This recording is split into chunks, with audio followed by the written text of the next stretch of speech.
कहानी की शुरुआत में हम एक टेम्पल को देखते हैं जहाँ पर बुद्धा के काफी सारे स्टैचूज रखे हुए होते हैं। तभी अचानक से यहाँ पर एक इंसान आता है जो कि इन सारे स्टैचूज को तोड़ना शुरू कर देता है और उसके पास एक डॉल भी होती है जो कि काफी ज्यादा फड़फड़ा रही होती है, जैसे कि उसके अंदर कोई आत्मा कैद हो। और फिर हमें इस इंसान को दिखाया जाता है जो कि एक छोटी सी बच्ची है और वही कहती है, चाहे तुम बाथरूम में कैद क्यों न हो, मैं तुम्हें ढूंढ लूंगी।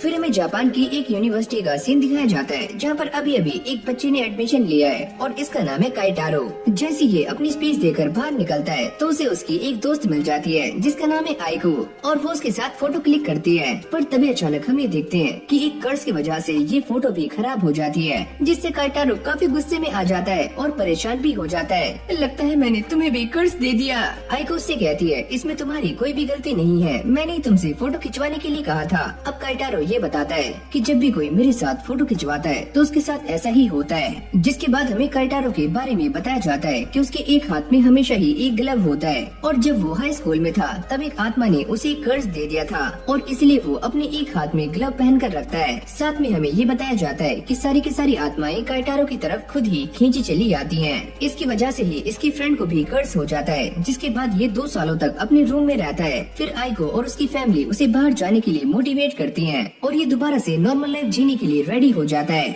इस तरफ आइको ने उसके लिए एक जॉब ढूंढ ली होती है और वो उसे ये सारा कुछ बताकर यहाँ से निकल जाती है। जिसके बाद वो उस जगह पर आ जाता है जहाँ पर उसे आइको ने बताया था और ये एक प्राइवेट कोचिंग सेंटर होता है। यहाँ पर एक बंदा काइटारो से ये कहता है कि तुम्हें एक बच्ची को ट्यूशन देना है जिसका नाम है याओई। काइटारो की इस बात से काफी ज्यादा फट रही होती है क्योंकि उसने आज से पहले काफी लंबे टाइम तक किसी से भी बात नहीं की है। अब अगली सीन में हमें दोबारा से उसी बच्ची को दिखाया जाता है जो कि एक कैंडल लेकर एक रूम में जा रही होती है जहाँ पर काफी सारी कर्ज वाली डॉल्स हैं। बाहर आओ, बाहर आओ। अब अगली सुबह वो उस बच्ची को ट्यूशन देने के लिए उसके घर आ जाता है, पर वो ये देखता है कि ये वाला घर उसकी दोस्त का है, यानी कि आइको का। और जैसे वो बेल बजाता है तभी अचानक से आइको बाहर आ जाती है और वो ये पूछती है कि तुम्हें कोई काम है। और काइटारो ये बताता है कि वो यहाँ पर एक छोटी सी बच्ची को ट्यूशन देने के लिए आया है और आइको ये सुनते ही काफी खुश हो जाती है। अब आइको उसे ये बताती है कि याओई उसकी ही कजन है। अब जैसे ही दोनों अंदर जाते हैं तो काइटारो उसे देखकर काफी शॉक्ड हो जाता है और वो ये कहता है, अबे ओए ये कौन है और तुम किसके साथ रह रही हो। याओई उसके हाथ की तरफ इशारा करती है और वो ये कहती है, तुम्हारे हाथ में एक काफी भयानक आत्मा है। काइटारो ये सुनते ही काफी शॉक्ड हो जाता है और उसे ये पता लगता है कि याओई भी उसकी तरह ही आत्माओं को देख सकती है। काइटारो ये देखता है कि उसके हाथ में जो डॉल है उसके अंदर एक आत्मा है और वो उससे कहता है कि तुम इसे छोड़ दो। लेकिन तभी अचानक से याओई उस डॉल की गर्दन को दबाना शुरू कर देती है कि प्लीज तुम इसे माफ कर दो, इसने तुम्हें डरा दिया। ये सारा कुछ देखते ही काइटारो की ऑलरेडी ही काफी ज्यादा फट जाती है, लेकिन अब वो उस बात को याद करता है कि कैसे आइको ने उसकी हेल्प की थी जिससे वो दोबारा से एक नॉर्मल लाइफ जी पा रहा है। और अब वो याओई से ये कहता है कि मैं तुम्हें पढ़ाने के लिए रेडी हूँ और आज से मैं तुम्हारा ट्यूटर हूँ। अब अगली सीन में ये दोनों उसे बैठाकर गाड़ी में कहीं लेकर जा रहे होते हैं और वो ये कहते हैं कि अब तुम आ चुके हो तो तुम भूत को काफी आराम से भगा सकते हो। पर काइटारो काफी गुस्से में ये कहता है, अरे ओए मुझे भूत भगाना नहीं आता, मैं कोई बंगाली बाबा थोड़ी हूँ। जिसके बाद ये एक टेलीफोन बूथ के सामने आ जाते हैं और आइको ये बताती है कि ये वाला टेलीफोन बूथ एकदम कर्ज है और यहाँ पर काफी सारे लोगों ने एक लड़की को जान से मार दिया था जो कि अपने आशिकों से काफी महंगे महंगे गिफ्ट लिया करती थी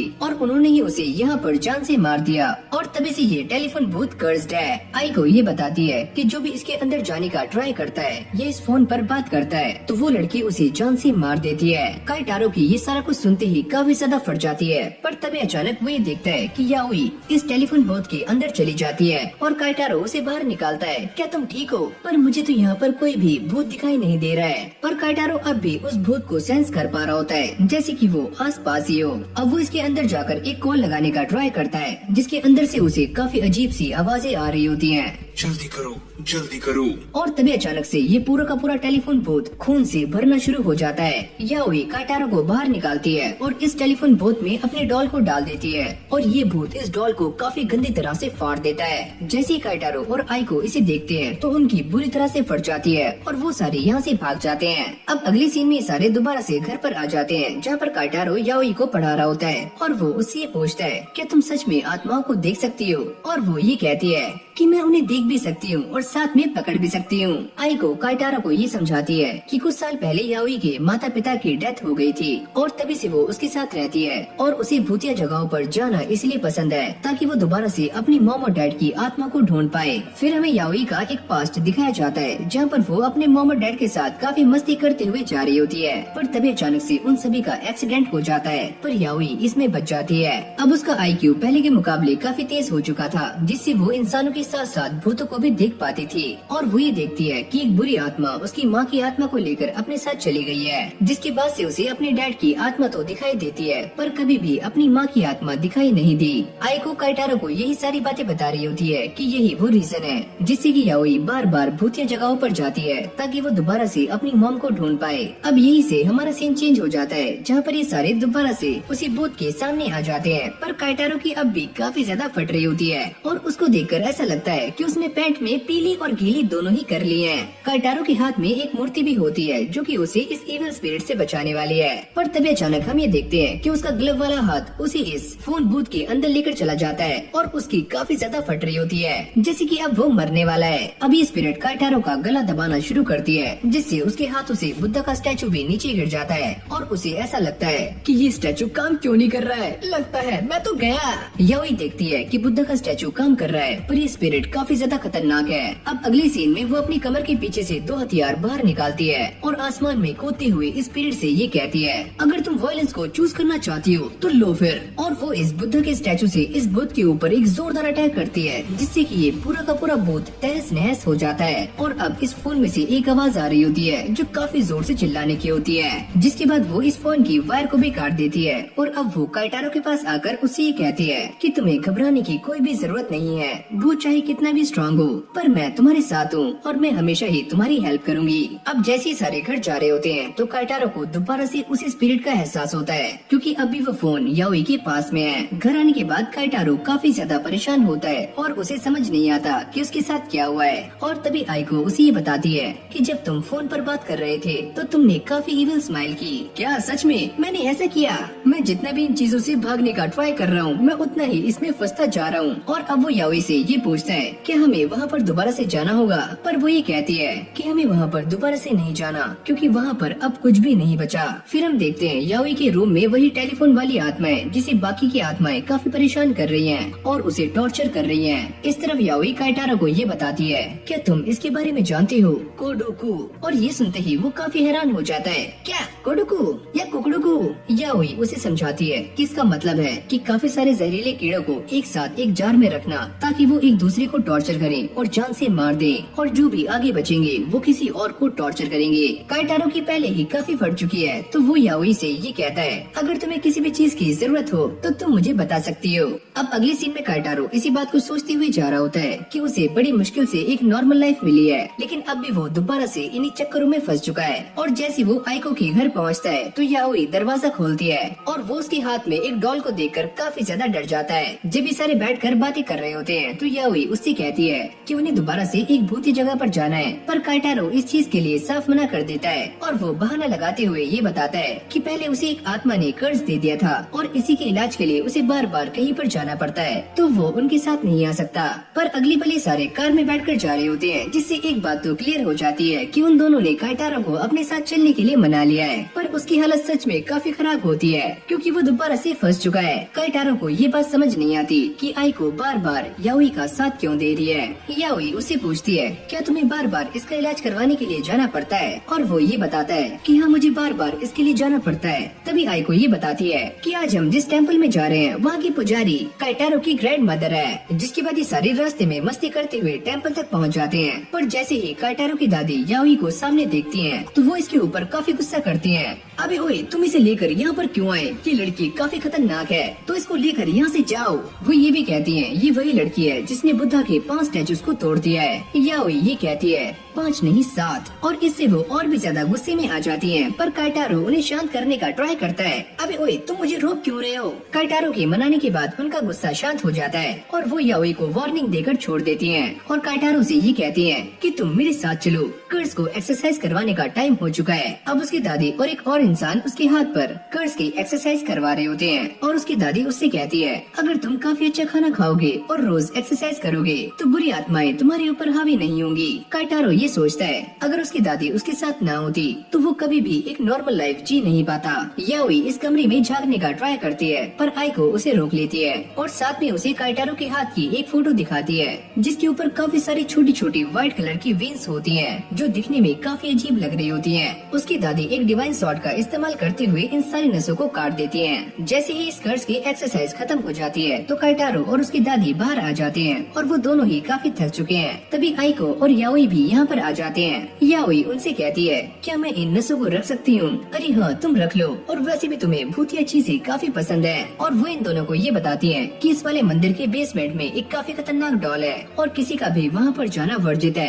फिर हमें काइटारो को दिखाया जाता है जिसे रास्ते में जाते हुए एक डॉल मिलती है और उसे ऐसा लगता है कि ये डॉल उसकी दादी से गलती से यहाँ पर छूट गई होगी, तो वो इसे लेकर मंदिर के बेसमेंट में जा रहा होता है जहाँ पर जाना सभी के लिए मना है। काइटारो की दादी ये बताती है कि जो भी कोई बेसमेंट में जाता है तो वहाँ पर रखी हुई सारी डॉल्स उसकी बॉडी पर अपना कब्जा कर लेती है। काइटारो को रास्ते में एक डॉल मिल जाती है जिसने रेड कलर के कपड़े पहने होते हैं और वो उसे लेकर बेसमेंट की तरफ जा रहा होता है। इस तरफ काइटारो की दादी ये बताती है कि ये वाली डॉल्स काफी खतरनाक होती है और इसमें भी एक काफी खतरनाक डॉल और है जो कि एक जापानीज डॉल है जिसने रेड कलर के कपड़े पहने हुए हैं। फिर हमें इस मंदिर के बेसमेंट का सीन दिखाया जाता है जहाँ पर काइटारो उसी डॉल के साथ बैठा हुआ होता है और उसके आसपास काफी सारी डॉल्स होती हैं जिनकी लाल आंखें चमक रही होती हैं, यानी कि काइटारो उसके कब्जे में आ चुका है। और तभी अचानक से इस डॉल के सारे बाल काइटारो के मुंह में घुसने शुरू हो जाते हैं और उसे होश आ जाता है। वो इन्हें बाहर निकालने का ट्राई करता है पर उससे कुछ भी नहीं होता। काइटारो अभी बेहोश होने ही वाला होता है। तभी याओई यहाँ पर आ जाती है और वो अपनी डिवाइन सॉर्ड का इस्तेमाल करके इस डॉल के बालों को काट देती है और उससे ये कहती है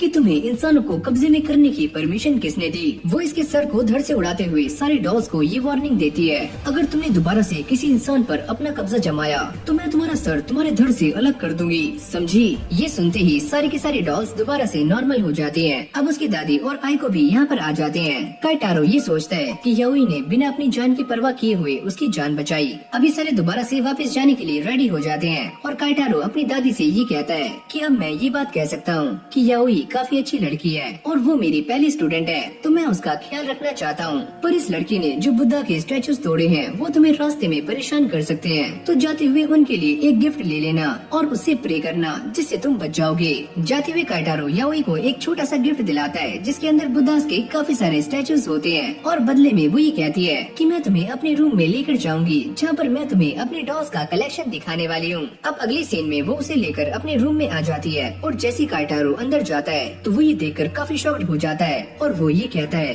क्या ये वही है जो मैं सोच रहा हूँ? अरे हाँ ये वही है। जिसके बाद याओई ये बताती है कि उसने अपने रूम में एक से बढ़कर एक बुरी आत्माओं को कैद किया हुआ है। अब वो आगे जाकर उस डॉल को सामने रख देती है और उसके सर को काइटारो की कटी हुई नसों से जोड़ देती है। काइटारो ये सारा कुछ देख रहा होता है और उसकी फटकर 4 और 8 हो जाती है। याओई जैसे ही उस डॉल को टच करती है तो उसकी आंखों से ब्लड आना शुरू हो जाता है। काइटारो ये सोचता है कि मैंने तो ये सोचा था कि मैं इसका ध्यान रखूंगा, पर जैसे जैसे मैं इसके करीब जाता जा रहा हूँ मैं अपनी नॉर्मल लाइफ से काफी दूर होता जा रहा हूँ। लगता है मैं बुरी तरह से फंस चुका हूँ। आइको जैसे ही पीछे से आकर काइटारो के कंधे पर हाथ रखती है तो उसकी और भी ज्यादा फट जाती है। इसकी भैंस के टैट कौन है बे? अब आइको उसे सारा कुछ समझाती है कि जब से याओई यहाँ पर आई है तब से यहाँ पर कोई भी गड़बड़ नहीं हुई है, तो तुम भी शांत हो सकते हो। लगता है ये आत्माओं को देख नहीं सकती और इसीलिए ये ऐसी बकवास कर रही है। और तभी याओई कमरे से बाहर आ जाती है और वो ये कहती है कि मैं तुम सभी को कुछ भी नहीं होने दूंगी और साथ में काइटारो तुम्हें भी, पर इसके लिए मुझे तुम्हारे नाखून चाहिए। क्या नाखून? अब अगले सीन में काइटारो उसे दोबारा से ट्यूशन पढ़ाने के लिए जा रहा होता है पर उसे वहाँ पर नहीं जाना। जिसके बाद वो आइको के बारे में याद करता है कि आइको ने उसकी काफी हेल्प की है, तो इसलिए वो वहाँ चला जाता है। और जैसी आइको दरवाजा खोलती है तो काइटारो ये देखता है कि आइको एकदम सही है और उसे कुछ भी नहीं हुआ। आइको उसे बताती है कि जब से याओई यहाँ पर आई है तो उसे कोई भी दिक्कत नहीं है। तभी अचानक से याओई यहाँ पर आ जाती है जो कि काइटारो के नाखूनों को काटना शुरू कर देती है। अबे ओए ये तुम क्या कर रही हो? काइटारो उसे पढ़ाने का ट्राई करता है पर याओई बार बार उसके नाखूनों के पीछे पड़ी हुई होती है और काइटारो उसे साफ मना कर देता है कि मैं तुम्हें अपने नाखून नहीं दूंगा। तभी आइको उससे ही बोलती है कि चलो दोबारा से एक और भूतिया जगह पर जाते हैं, पर भाई वो हमेशा की तरह ही इसके लिए मना कर देता है। और जैसी आइको उसे जाने के लिए कहती है तो वो उसके ऊपर काफी गुस्सा हो जाता है, जिसके बाद ये दोनों गाड़ी में आकर बैठ जाते हैं और याओई उससे कहती है कि तुम हमारे साथ चलोगी, पर काइटारो काफी गुस्से में होता है और वो उन्हें साफ मना कर देता है। याओई उससे कहती है पर मुझे तो ऐसा लगा था कि तुम्हें भी भूतिया चीजें काफी अच्छी लगती हैं, और क्या तुम्हें तुम्हारा ये कर्ज पसंद नहीं है? काइटारो उससे कहता है अरे ओए मुझे ये बिल्कुल भी पसंद नहीं है, अगर मेरा बस चले तो मैं इसे निकाल कर फेंक दूं। ये जानने के बाद याओई काफी निराश हो जाती है और वो आइको से कहती है कि वो गाड़ी स्टार्ट करे, और ये दोनों ही उस भूतिया जगह पर निकल जाते हैं और जाते हुए काइटारो के बारे में ही बातें कर रहे होते हैं। जाते हुए याओई ये बताती है कि काइटारो के कर्ज को दूर किया जा सकता है, जिससे आइको भी काफी खुश होती है और ये कुछ सामान लेने के लिए चले जाते हैं। काइटारो भी टहलते हुए एक मॉल में आ जाता है ताकि वो याओई के लिए कुछ सामान ले सके, जिससे उसकी स्टडी में हेल्प हो। याओई जाते हुए आइको को ये बताती है कि वो दोनों एक ऐसी डिवाइन सिटी में जा रहे हैं जहाँ पर एक टेम्पल है और वहाँ पर उन बच्चों को दफनाया जाता है जो कि पैदा होने से पहले ही मारे जाते हैं, और उस जगह पर बुद्धा के काफी सारे स्टैचूज हैं जो कि माँ और बच्चे को दर्शाते हैं। याओई ये बताती है कि वहाँ पर एक देवी की आत्मा है जो काफी बुरी बन चुकी है। जब वो रास्ते में जा रहे होते हैं तो उन्हें जाते हुए काफी सारे भूत भी दिखाई देते हैं, जिसके बाद ये दोनों मंदिर के सामने आ जाते हैं और याओई अंदर जाने के लिए रेडी हो जाती है और वो आइको से ये कहती है अगर वो 1 घंटे तक वापस नहीं आई तो आइको किसी को मदद के लिए यहाँ पर लेकर आए। याओई अब इस टेम्पल के बिल्कुल सामने खड़ी होती है और वो ये सोचती है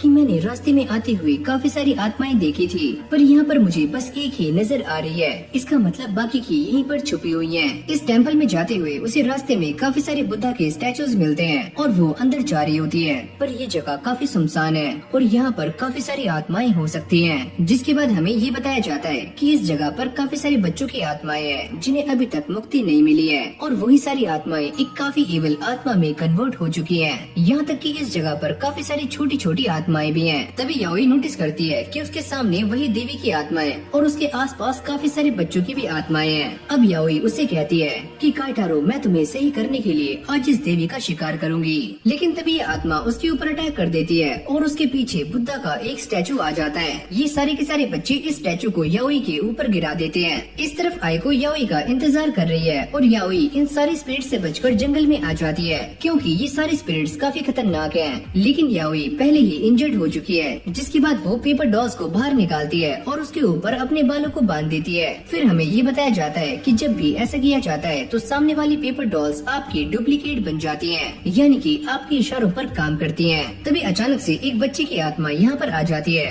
और याओई उससे कहती है तुम एकदम सही टाइम पर आए हो, मैं बस तुम्हारा ही इंतजार कर रही थी। अब 1 घंटे से काफी ऊपर टाइम हो चुका है तो आइको हेल्प लेने के लिए काइटारो के पास आ जाती है, लेकिन वो उसके साथ जाने से साफ इनकार कर देता है। लेकिन जैसी आइको उसे बताती है कि याओई ये सारा कुछ उसी के लिए कर रही है तो काइटारो उसके साथ जाने के लिए मान जाता है। इस तरफ याओई उस देवी के भूत से भागने का ट्राई कर रही होती है, लेकिन वो भागते भागते नीचे गिर जाती है। अब जैसे ये भूत उसके ऊपर अटैक करने वाला होता है तभी याओई उस पेपर डॉल को सामने कर देती है। अब इस भूत को ऐसा लगता है कि ये वाली पेपर डॉल एक बच्चा है, तो इसलिए वो पीछे हट जाती है और इसी मौके का फायदा उठाकर याओई यहाँ से भाग जाती है और वो सारी की सारी आत्माओं को अपनी पेपर डॉल से चकमा दे देती है और खुद घर में आ जाती है। काइटारो भी उसे बचाने के लिए मंदिर में आ जाता है, लेकिन उसकी खुद की काफी फट रही होती है, लेकिन फिर भी वो हिम्मत करके अंदर जाता है। काइटारो उसे बार बार आवाजें लगा रहा होता है और जैसे याओई उसे देखती है तो वो ये देखकर काफी शॉक्ड हो जाती है कि काइटारो के पीछे काफी सारी आत्माएं हैं। तो वो जल्दी से इस मूर्ति की एक उंगली तोड़ देती है और कूद कर काइटारो की गोद में आ जाती है और काइटारो फटाक से उसे लेकर यहाँ से भाग जाता है। लेकिन यहाँ से जाते हुए आइको की गाड़ी पर एक छोटा सा स्क्रैच आ जाता है। काइटारो जो एक काफी अच्छा इंसान है तो उसे ही ये सारा खर्चा पे करना पड़ता है। शाम में काइटारो याओई को अपनी पीठ पर लेकर जा रहा होता है और वो उसे थैंक्स करता है कि याओई ने उसके लिए काफी कुछ किया है, और उसे भी अपनी मॉम और डैड की याद आ जाती है, जिससे वो रोना शुरू कर देती है। और बाद में वो ये कहती है अगर किसी ने भी मेरे दोस्तों पर उंगली उठाई तो मैं उन्हें छोड़ने वाली नहीं हूँ। और वो काइटारो से ये कहती है कि वो उसका एक काफी अच्छा दोस्त है और वो उसे घर चलकर सारा कुछ बताने वाली है। अगली सीन में ये सारे घर आ जाते हैं जहाँ पर काइटारो याओई को लेकर उसके कमरे में जा रहा होता है और याओई उसे बताती है कि अगर हम ह्यूमंस डॉल में इंसानों की कोई चीज डाल दें तो इंसानों के ऊपर होने वाली सारी मुसीबतें उस डॉल के ऊपर आती हैं। याओई जैसे ही अपने कमरे का दरवाजा खोलती है तो यहाँ पर काफी सारी डॉल्स ऐसी होती हैं जो कि बुरी तरह से टूटी हुई हैं। यहाँ तक कि वो ये भी कहती है कि उसके ऊपर जो भी हमले होते हैं वो सारे के सारे हमले यहाँ पर रखी हुई डॉल्स के ऊपर आते हैं, और यहाँ पर जो भी डॉल्स है उसके अंदर याओई का कोई न कोई पार्ट है, जैसे कि बाल और नाखून। और लास्ट में वो ये कहती है कि ऐसा करके ही उसने सभी को प्रोटेक्ट किया हुआ है। ये सुनते ही काइटारो काफी शॉक्ड हो जाता है कि सच में ये बच्ची काफी दूर की सोचती है। याओई यहाँ पर रखी हुई सारी डॉल्स को ये बताती है कि आज जो कुछ भी हुआ वो सारा कुछ इस फिंगर ने किया है और इसके अंदर मेरा कोई भी पार्ट नहीं है, तो तुम जो चाहे इसके साथ कर सकती हो। और यहाँ पर रखी हुई सारी डॉल्स काफी गुस्से में होती है।